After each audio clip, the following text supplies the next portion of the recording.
In my last video, we talked about why podcasts and transcripts are such a powerful combination. In this video, we are going to talk about how. We'll answer questions like, should you listen first or should you read first? Should you listen and read at the same time? How many times should you do every activity? And what is the most effective way to actually make this a part of your English study routine? So if you've ever asked yourself any of those questions, don't worry. In this video, I will give you a step-by-step guide on how to use podcasts and transcripts to improve your English fluency. And I'll talk you through a 90-minute study routine that is super helpful for English learning. Now, the first step is, of course, to choose a podcast. As I've said many times before, you need to choose one that talks about something that's actually interesting and relevant to you. Look for podcasts that have clear speech, are about a topic that you enjoy, and are at a level that is appropriate for you. Now, I think if you can understand somewhere between 70 to 80% of what is being spoken, that is the right kind of level for you. In terms of how you can actually get transcripts, some podcasts provide transcripts. If you are listening to a podcast on YouTube, you can use YouTube's inbuilt functionality to grab the AI-generated transcript. There are also tools like Transcript or Otter where you can get transcripts by uploading an MP3. For the purposes of this video, I am going to use an episode of English Learning for Curious Minds because it's a podcast that has been specifically designed for this. For the past 5 years, I've been making this podcast with transcripts specifically designed for intermediate to advanced learners to improve their English using this method. I'll put a link down below this video where you can get a bunch of free transcripts. All the transcripts are also interactive, so you can hover over words and see definitions in English. We also have translations in 12 different languages. So it makes it really easy to learn from. Again, I'll put a link down below this video so you can go and check that out for yourself if you'd like. Okay, moving on. How do we actually get started? The first thing to do might surprise you, given that we're talking about podcasts and transcripts, is that first, I recommend you listen without the transcript. Just forget about the transcript for the first listen. So just press play, close your eyes so there are no distractions, and just listen. Try to listen for overall meaning and try to understand what is being said.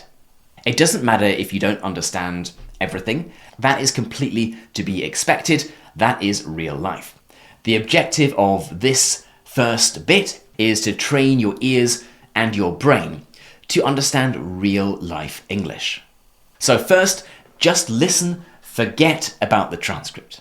The second step is to go back and listen again, this time with the transcript next to you. And this is where the magic really happens. As you're listening and you're reading the transcript at the same time, you'll find that you'll pick up all the little details that you might have missed the first time round. So the words that you didn't catch, the expressions that you didn't know, how words are written, how the English that you have heard appears on the page, how it is written down.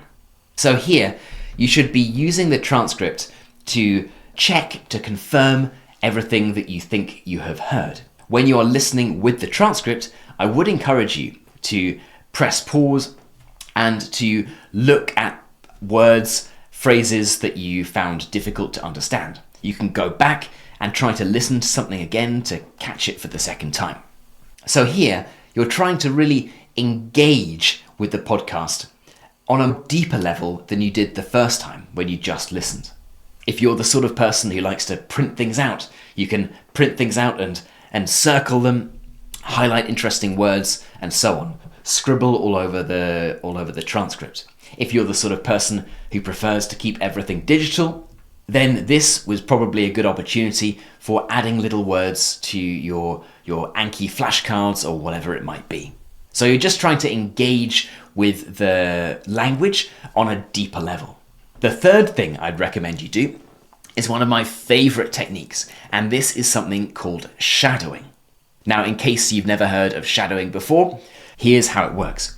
You listen to a sentence, so choose a sentence from the podcast.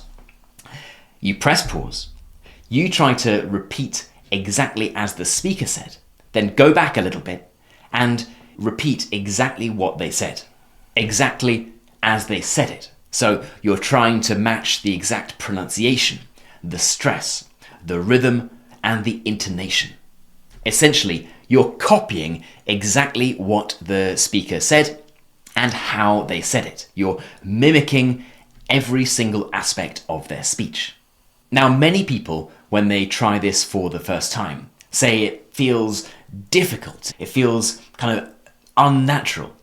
That is fine and completely expected. In fact, it's a good thing because you're stretching muscles and pushing yourself further than you would be doing otherwise. So you're really training your mouth to create sounds that you wouldn't be doing otherwise. Yes, it might feel unnatural, but the irony of this is that the more you do it, the more natural your English will start to sound. Now, I wouldn't recommend you do shadowing for much longer than 5 or 10 minutes because it is quite an intensive activity, but it is incredibly powerful.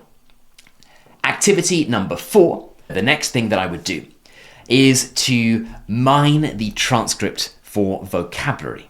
So go through it almost line by line and think of yourself as a collector of interesting words, phrases, and grammatical structures. Now, I talked about this in detail in another video, but as a brief reminder, I think about vocabulary in 3 different categories. There's category 1, which is words that you know if you hear them and you know how to use. There is category 3, which is words that you don't know if you hear them and therefore you don't know how to use them.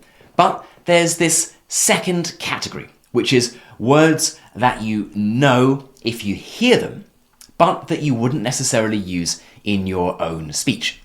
And this is where I think everyone should focus. So this can be things like kind of common collocations, things like take a break or pay attention. It can be kind of useful expressions that help you move from one subject to another. So on the one hand, or let's dive in, or if that wasn't enough. It's those kind of things that I think you should really focus on. And transcripts can be super helpful for allowing you to highlight these kinds of words and phrases.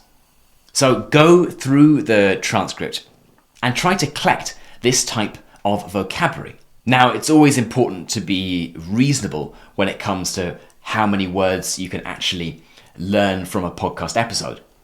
I really wouldn't aim for more than 10 per episode, because if you try to tell yourself, I'm going to try and learn 50 words per episode or 100 words and expressions per episode, that is really, really challenging. And my experience, my opinion, is that by setting your goals so high, you're really just setting yourself up for failure and disappointment. So best to try and focus on a few words and expressions and learn them really thoroughly, rather than try to note down absolutely everything new from a podcast episode. So pick a few, let's say 5 to 10, note them down.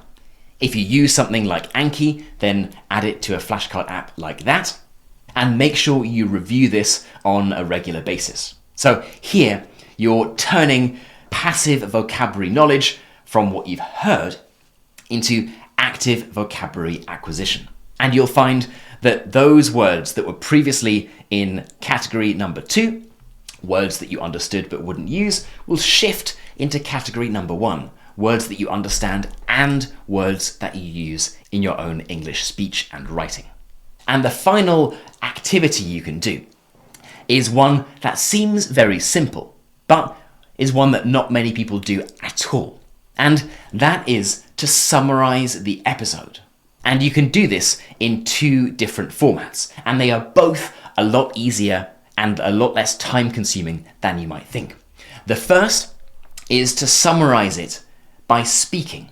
So imagine that you were with a friend and the friend said, "What was that podcast episode about?" You need to tell them.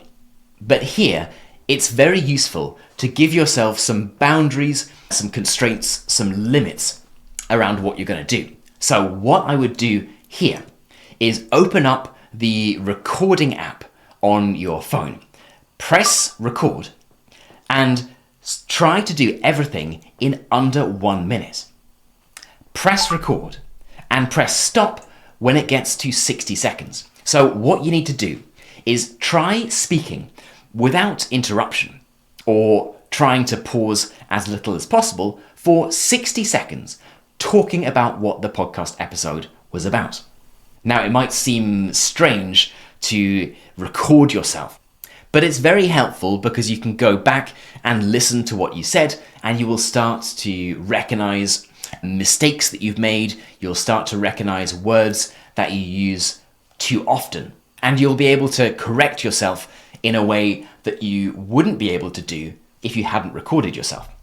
And this only takes 60 seconds, right? So it's really not such a time-consuming activity to do after you've listened to a podcast.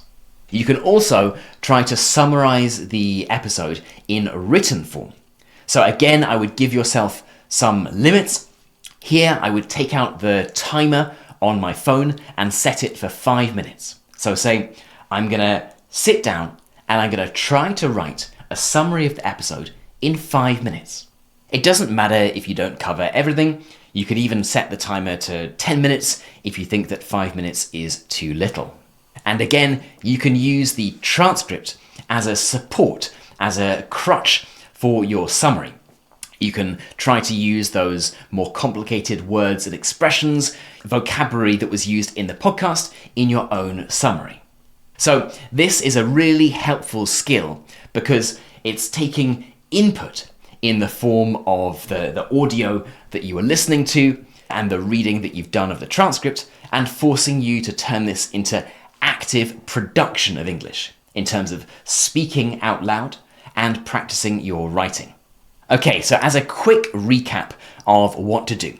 First, listen once to the podcast without pausing or looking anything up. Let's say it's a 20-minute podcast, so that takes 20 minutes. Listen again with the transcript, pausing to look things up or double check things.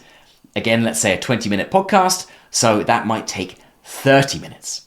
Then shadowing, which can take a maximum of 10 minutes. Then mining the transcript for vocabulary, focusing on that second category, vocabulary.